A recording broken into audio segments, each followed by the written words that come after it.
GH Mufti TV, the way to paradise. Busiafo ye mo bibia akwaba ediba eye MTV so Mufti TV so. Etwa ho kakra kwaje nkrato ya tanso aba. Na ene ya soli penny baako amitre ye penny a ye didi nkomo no. Omo quotations tere se Bible no Nyankopon nu asem na ewo mu no tere me no mi no se Yesu Kristo nye ni moja ena eje nkwa na Yesu Kristo na nkasa kan e wo Bible mu John 16 John 6 brother John 6:3 e tere se ne nu asem ena eje nkwa ena Luke 6:46 enso tere se Nyankopon no ne nu mu nsem ena eje nkwa betre Yesu Kristo ne nu mu nsem ena eje nkwa na mo ni moja anya de enye nkwa. Okay, and also my quotation be able to say John 3:36 and also Ekasafa Sasam now. Okay, according to Ratwa by Twas na edise for yenso yehu ye kwani ye na. Enti se wo hwe John 3:36 or say believe in me and believe in God. O se mun jimi mi Yesu Kristo ndi na mun je Onyankopon so ndi. Nese Yesu a separate no ho efro Onyankopon. Nese Yesu oni gina bre na Onyankopon so oni gina bre. Enti wei pese me kan hwe Bible mu na o Kristo ni biara etie na kremoni nso utie. Yenhwe Matthew chapter 4 verse number 10. Matthew chapter 4 verse 10. Was said, ena Yesu say no say, firi ho Satan na watwe say koto sorry Awurade Onyankopon na ono nko ara na som no. Yesu Kristo ka che bonsam say, bonsam firi nsuko na watwe say ya twe wo he na ese adifo no mudi kan baaye no Nyankopon de ma wo say ono otumfo Nyankopon nko ara na yede yansom sabe na Yesu nyama enti Yesu baaye no eno oro fe adikanfo no enwoma no se ya twe ewo ho ena yesade ma onu Yesu Kristo dwom sade aba so won sa mebo yakokọ na refre ewo nipa so it was Satan free so ko na ya twe se koto sorry Awurade Onyankopon na ono nko ara na so no enti wo a wo so Yesu wonim kwaje wonim kwa nem wo ma meso Onyankopon no saa nkofo no na ewo enkwa yenhwe de bi wo ha John chapter 1 verse 1 afi dan sam ye be wura mu ye pa John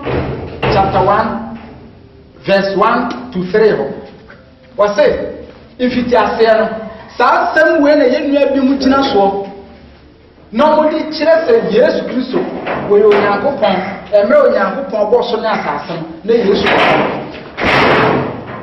enti ye wura asam mu wia asam na akasa ba kire no question no ena be kire answer was ifiti ase no na asam no wo ho teniyo ifiti ase no na asam ya den ewo ho na asam ne Onyankopon na ewo ho nese asam no gina ne baabi ena Onyankopon so gina ne baabi Nyankopon wo ho ena asam ne Onyankopon na ya den ena ewo ho yankwa asam ne ye Onyankopon tieniye wasi fiti ase no asam no ewo ho na asam ne Onyankopon na ya den ena ewo ho ena woto aso wasi na asam ne ye Onyankopon asam na ene Nyankopon ewo ho no sa asam na ene Nyankopon sa ba ya baafo Nyankopon asam we cheo yenti asese na ya kira asese na mincho no e ka Bible bi so oro so tere se ti ase no na asam wo ho na wa nkotiri asam no anye biri ewo ho me kan ba e hye ho a che wa fi na bro be de me kan ba ho na Yes Christo e kire no e no se mfiti ase na asam no ho na asam no onyankopon na ho na se mfiti ase na asam no ho 1 no na asam no onyankopon na ho +1 na asam no onyankopon another 1 na sa kwa 3 no e na se be ka bom be ya ba ko sa asam we so ka kire keji ni se 1 + 1 + 1 obaka say is equal to what 3 ukasa 1 a won ti ase da nemo yan ya bi mu kire ya se wunni humhum a wuntimi kire asem ya se asem so de da ho fefe se wunni humhum na wonti asem ya se dia en ne yanko Genesis chapter 1 verse 1 wasi fiti ase no onyankopon bo so ne asase sa asem we ehema honhom ya de a kire ase da bi nti asam no eda ho a wenya honhom asem enya honhom asem se honhom asem de a enya nka aso ba bia no ofa ba abokan obeti ase je asofo no ho a iso mo kwa no kura honhom no emo nso ene obi afa ba abokan otumi kan ati ase emu se we ye bone emfa obi yire emu wani bire o yonpa de enya honhom na de ti ase enya honhom na de ti wi ase wokofo obi ni se honhom no kira se wofo obi yire e bone david se ya bo unnim dia ene so obi so fa won so yire a eno so ya ene bone so no so ne honhom o de ti ase e ko fa e ene za ka mfra hwe kwa ne bone ene bone se mi de honhom a me de ti ase nti mi ye wie na afi me na honhom na ma hu se me ko fa me ko twempena ya bone na ye hwe verse 2 wose ono ara na mfiti ase no na oni onyankopon wo ho asam we uti ase a enyeye wanti ase nso a enyeye asam on fiti ase na asam wo ho na asam no onyankopon na wo ho na asam no ye onyankopon na sa asam na na fiti ase na on onyankopon wo ho yankwe na oye na de nyina na wankwati no anya bibiara a oyede oyoye ne se nyankopon kwoti asam no ofa asam no e do de ye na ade nti na mfiti ase na asam no na nyankopon e wo ne botaye se wabo soro ne asase wie dia e wo so obo mmoa na enu achi no obo nipa na nipa di mmoa no so nti nyankopon de emmoa ne mu ndubaye nyina hye nipa nsa se yendi ndubaye na yenwe enam no na enya potie na efa so no otwe de nko nyankopon moje hwego pie ni ho a nyankopon ni je ho ene aka obi kokum obi ko giskadura enya fun so so pe so de nya no de nya ni sika so wo na so otumfo nyankopon ni nje moje hwego if aboa wonam ne baabi na wunkunu enwe a nyankopon se ekokun nti menua mo mbrante no ma enkotre fimfam dan ho a ye tutu aboa ko mu abraye enwe no ye nya na nyankopon ompe hwa aboa ko moja wo hwe egu no nyankopon se ompe na nipa moja afi yanko John chapter 5 John 5 verse 30 John 5:30 Yes Christo kan se bebre anyi ebi ni mu de nti eno de omo mfa moja ni wo no kwa ne hia Yesu nso ama se yemekum na emom no obedura asase so ena atamfo eprotoy you say asofo so mo nam nyansa so ebechi Yesu okun na so bika so ni nam nyansa so bechi Yesu okun na nyame na kan nipa sa nipa yes and sama na Yesu kan na yo mahi bi mu ya eyo mo ya ntibinia John chapter 5 verse number 30 wasi me de me ntumi nhya me ho nya hwe na sab de me tie no mbebu atan na matem wo ne yetenene na me hwehwe de me ara me pe na emom de osuma me no apede tieni ye wasi me ntumi me nhya me ho anya hwe na say Yesu Kristo pa che say wɔnyɛ hwe Onyankopɔn ni ti Nyankopɔn ama ne tumi na mo bebu atan be no bebu ensam a obɛkae gya abosonsom gya adwamambɔ gya akorɔno emu wani bi oyɔn paade wabu atan sɛ twe ho firi ho na nsam a wɔka no Bible sɛ ɛyɛ tenene ɛyɛ nokorɛ na mmom ɔhwehwɛ de ɔne Yesu Kristo ɔpɛ na mmom deɛ ɔsoma no n'apɛdeɛ hwan na soma no sɛ ɔno ne Nyankopɔn a Nyankopɔn bɛn na ɛsɛ soma Nyankopɔn bi yɛha present akofo ado n'akyi hwan na present obi yɛ ni hɔ nti Yesu Kristo wakasa akyerɛ mu pefee nti minua hyew Bible baabi ani hɔ a ɛkyerɛ sɛ Yesu Onyankopɔn anaa ne mogya abɛgye yɛn nkwa daabi na emu wɔ sɛ nsɛm a ɔbɛkae ɛna ma nkwa yɛnsɛn kɔ Mark chapter 12 verse number 28 na yɛhwɛ ade a ɛma nkwa ade a ɛyɛ nyamesom ɛnyɛ mogya ɛnyɛ kasa tenten ɛnyɛ tɔnso ka daabi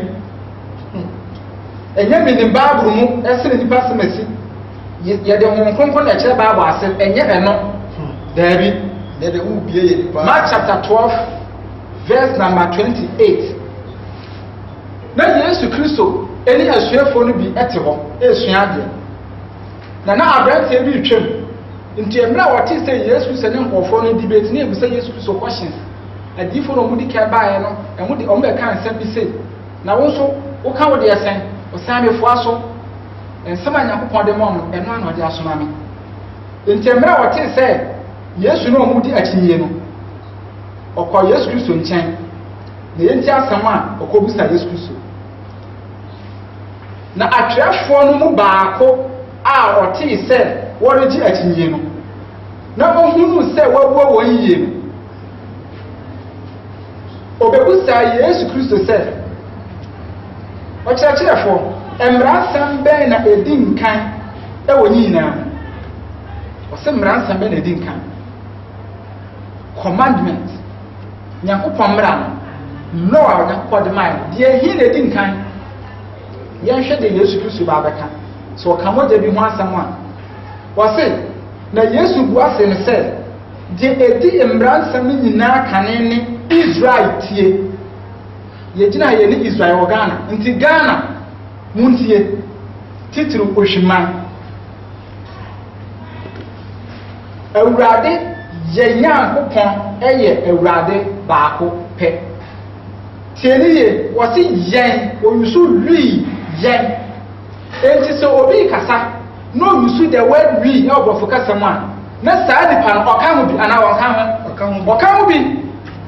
nti wɔse yɛn Nyankopɔn ɛyɛ Onyankopɔn baako pɛ na sɛ Yesu Kristo no ɛne akristofoɔ ɛne nkramofoɔ yɛ Nyankopɔn wɔyɛ baako pɛ wankasa mu Nyankopɔn Yesu Kristo ne gyina yi meyɛ baako pɛ wɛne salvation ɛsɛ wɔde ne ho aka no na sɛ ɔbɛsom yɛn nyinaa Nyankopɔn wɔyɛ baako pɛ nti hyɛ o nsɛm wɔ Bible mu na emu ebinom akatakata so ɛna ɔmo de nyamesom ayɛ business sɛ ɔka nokorɛ no a nipa no ɔmma wamma so abɛto collection a na obɛdi abɔ no yɛnka nokorɛ maalamfo asɔfoɔ yɛnka nokorɛ mɛmfa daadaa akwan so na womfa nya wo ho sɛ woyɛ saa na woakɔɛ te sɛ akɔkɔhwedeɛ a obutu akokɔ kosua so ɛnyɛ ne dea nti sɛ ɔbɔ saa nkosua no a ɛnyɛ ne ma ɛsɛ ɔmo yɛ nkokɔ ɔmo nyɛ akokɔhwedeɛ nti Bible sɛ nipa da sɛ no tena asase so na wonya wo ho na womfie dɔɔso na wogye w'ani na wowu na woankɔ heaven a berɛ a wobɛbɔ yɛ nyinaa fa so bi ama so nti hyɛw yɛde otumfoɔ Nyankopɔn ase sɛ wayɛ yɛ Muslim yɛni a yɛde na di nyinara ɛwɔ Bible mu ensu kita ɛma na ɔmo gu veil ɛwɔ Bible mu sɛ Kristo ni bi bɔ ne ho musuo na ɔdorɔ Yesu Kristo na ɔwrɛ na abɔ bi sɛ nyina gu a saa nipa korɔ no hwɛ ɛbɛhwɛ no Ghana ha yɛ gya abɔ bi sɛ de nkramofoɔ maanɔfoɔ gya abɔ bi sɛ de hyɛ wo deɛ tie mi deɛ gya afe na ɛfefɛ na mebɔ mpa yɛ bɛba so saa nso na sɛ wowura zongo na wohwɛ yɛ nnua maa no ne yɛ maame no sɛdeɛ ɔmasie gu ɔmo yɛ afi ɔmodu hijab akata ɔmo ho a na wokɔhwɛ yɛ Mary calendar wobɛka sɛ Mary wɔ ekramoni Kristo ni bɛbɔ ne ho musuo na ɔkɔdorɔ Mary na ɔma ne nyɛ mesh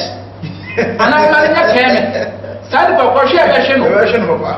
na mu ɔkata ne ho nyinaa mu akata ne ti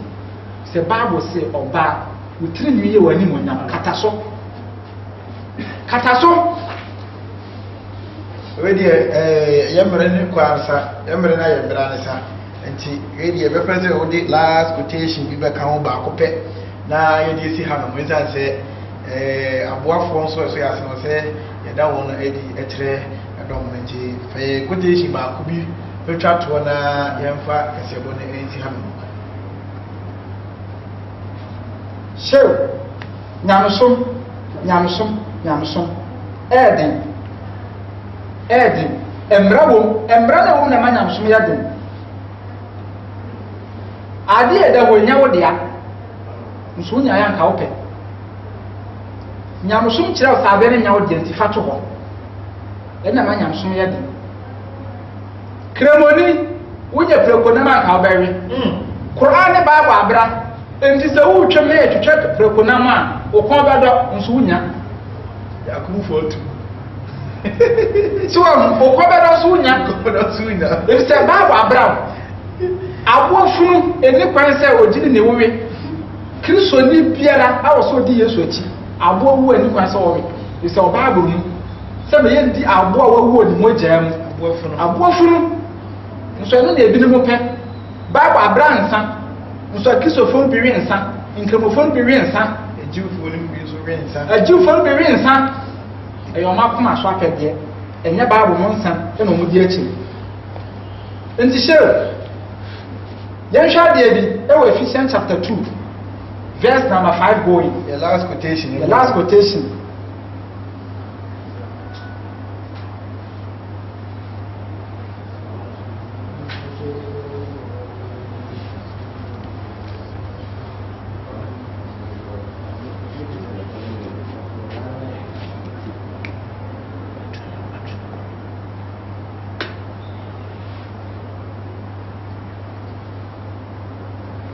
sani yɛka no